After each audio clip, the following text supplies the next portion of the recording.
direto para o Cruzeiro, Samuel Venâncio. Vamos lá, Manuel. Boa noite para os amigos ligados na turma do bate-bola, 6h37. O Cruzeiro que segue com a rotina de treinamentos pela manhã e confirmou há pouco o que até já tínhamos falado aqui na Itatiaia. Nesta quarta-feira, atletas, comissão técnica e funcionários da Toca 2 farão novos testes para a Covid-19.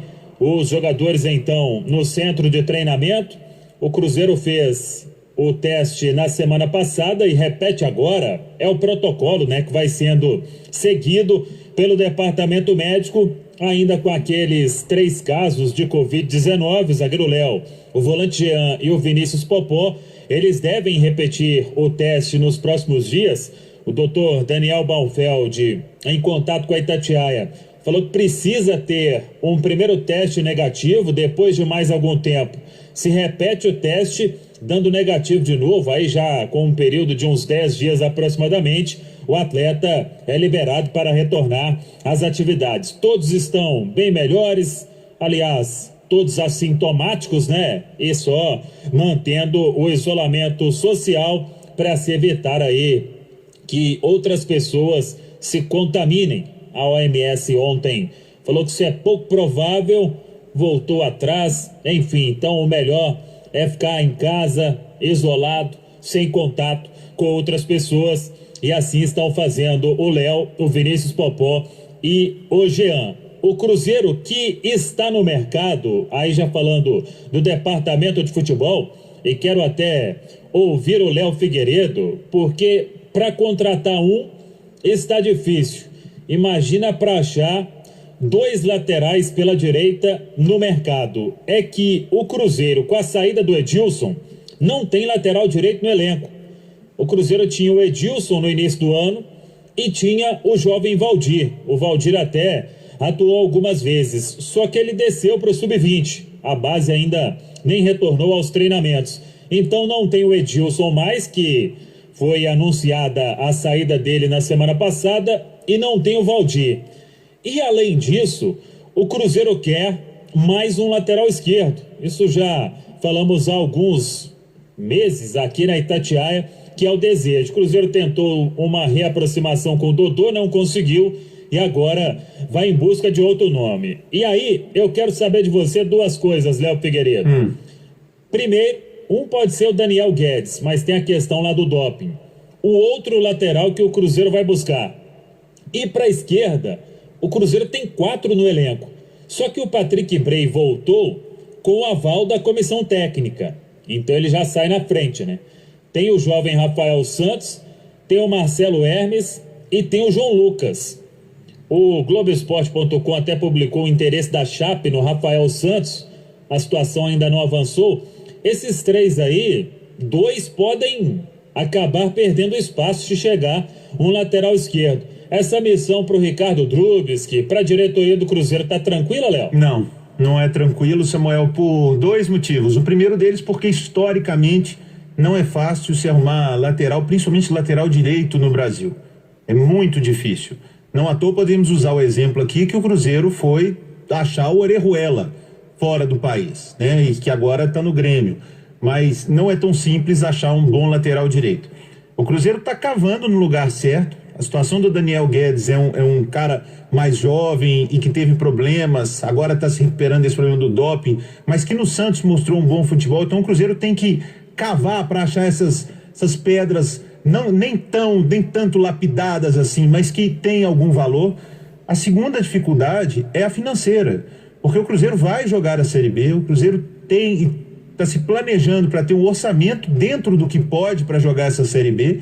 Então não vai conseguir chegar na Série A e tirar lateral de um time que vai disputar alguma coisa, uma vaga na Libertadores ou até mesmo Sul-Americana. Vai ser muito difícil. E a gente está acostumado, o padrão é sempre o Cruzeiro vai buscar quem? Não, o Cruzeiro vai olhar os laterais que estão jogando em São Paulo, no Rio de Janeiro, no Rio Grande do Sul, dificilmente.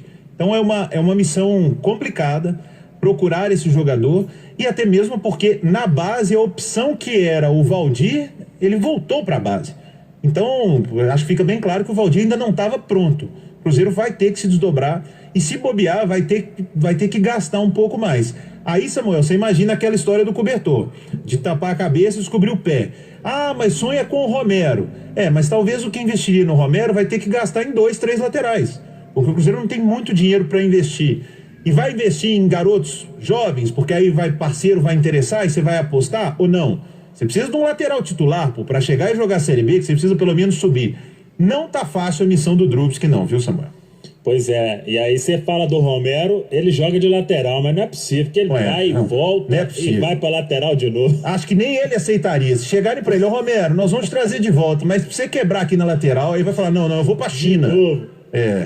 Pois é, mas enfim, até sobre esta situação do Lucas Romero, segue daquele jeito, né? O Independente, ele promete quitar os atrasados, tem uma turma lá sem receber 3, 4, 5 meses de salários, e ele promete esta semana, enquanto isso, nenhuma novidade. Teria que ser uma negociação com uma ajuda muito grande de algum parceiro, uma ocasião muito especial com o Independente aceitando abrir mão, né, do que ele gastou na totalidade, mais de 4 milhões de dólares. Não é uma situação simples. Vamos aguardar os próximos capítulos. Ontem até o Ricardo Drubsky, participando de uma live no canal Somos Gigantes, ele falou sobre a vontade do presidente Sérgio Santos Rodrigues de dar um presente para o torcedor do Cruzeiro. Só que tudo vem sendo feito com os pés no chão, uma certa cautela, porque é como você disse, Léo Figueiredo já não tem grana, de repente gastar uma grana muito alta, por isso tem que ser uma ocasião muito especial. Até sobre o elenco do Cruzeiro, são 31 jogadores hoje, eu falei aí de 4 laterais pela esquerda, ainda devem chegar 2 para a direita, 33, 1 para a esquerda, 34. O Henderson quer trabalhar com 28 a 30, pode buscar ainda um jogador de velocidade, iria para 35, então outras saídas vão acontecer neste elenco do técnico Anderson Moreira, que vai aproveitando, né, para observar essa turma no dia a dia na Toca da Raposa 2, lembrando que ainda não é possível dar trabalho tático na Toca da Raposa 2. Uma outra informação aí é referente à equipe que vem sendo montada pelo presidente Sérgio Santos Rodrigues. O Cruzeiro anunciou hoje um diretor de controladoria e finanças, é o Matheus Rocha, e no currículo, no site oficial do Cruzeiro, o clube destaca que são 18 anos de experiência em multinacionais. Ele é pós-graduado em gestão financeira, controladoria e auditoria pela Fundação Getúlio Vargas, trabalhou aí em grandes empresas e vem para fazer parte desta nova equipe do Cruzeiro. E a gente se recorda que aqui na Itatiaia, o Sérgio Santos Rodrigues disse que o Cruzeiro terá 2 ou 3 pessoas no setor financeiro. Uma já foi revelada, o Matheus Rocha. O Divino Lima vem conversando ainda com o Sérgio Santos Rodrigues. E que, segundo ele, este setor financeiro do Cruzeiro vai cuidar de planejamento, orçamento e controladoria. Então é uma ideia do clube. O Matheus Rocha, como o cargo é diretor, ele será remunerado. O Cruzeiro tem anunciado aí muitos superintendentes, né, que são cargos não remunerados no clube, agora anunciando o Matheus Rocha para participar então desta missão difícil. E até nas aspas do Matheus Rocha, no site oficial do Cruzeiro, ele fala sobre as dívidas imediatas e como vai recuperar a questão financeira do Cruzeiro. Ele destacou o seguinte, Emanuel Carneiro: pela primeira vez o Cruzeiro terá um orçamento, que é o quê? Quanto você pode gastar, quanto você terá de receita, para saber tudo e não para gastar 2x recebendo 1x. É o que promete aí o setor financeiro do Cruzeiro na gestão do Sérgio Santos Rodrigues, Emanuel. O Cruzeiro vai ter que procurar caminhos para conseguir levantar recursos, botar dinheiro no caixa. Porque se isso não acontecer, a missão do Sérgio Rodrigues vai ficar muito difícil. já que o mercado não tem grandes jogadores disponíveis. Aqueles que estão um pouquinho acima da média estão nos seus clubes, talvez não queiram sair da primeira divisão para disputar a segunda divisão. E outra coisa, tem que aparecer um dinheiro para fazer uma proposta viável que encante aquele que está sendo contratado. Mas, de qualquer maneira, vai aqui um elogio, porque o Cruzeiro está primeiro arrumando a casa, está cuidando da sua saúde financeira para depois fazer investimentos. Essa história de Lucas Romero, isso é coisa de empresário. Cruzeiro não tem condição nenhuma de trazer o Lucas Romero. E mais uma coisa, quando ele estava no Cruzeiro, ele fez todo o esforço possível para ir embora e abandonou o Cruzeiro praticamente em plena campanha do Campeonato Brasileiro. Que marca que esse jogador deixou? Não deixa de ser um bom jogador, mas ele saiu devendo ao Cruzeiro. E como a Itatiaia já informou, foi mantida a punição do Cruzeiro pelo pleno do STJD de 3 partidas de portões fechados por causa dos incidentes no jogo com o Palmeiras, que fechou o Campeonato Brasileiro da Série A para a equipe mineira, jogo que não foi concluído. No total, Cruzeiro tem 5 jogos de portões fechados, multa de R$140 mil e vai pagar esses jogos quando voltar o público aos estádios. A multa, o Cruzeiro não recorreu e fez parcelamento com o tribunal. O doutor Teotônio Schermon, advogado do Cruzeiro, uma vez mais na Itatiaia, explicando à torcida cruzeirense como foi o julgamento de hoje. Boa noite, doutor Teotônio. Boa noite, Wellington, ouvintes. Infelizmente, dessa vez, nós não conseguimos a redução de 3 para 1 partida.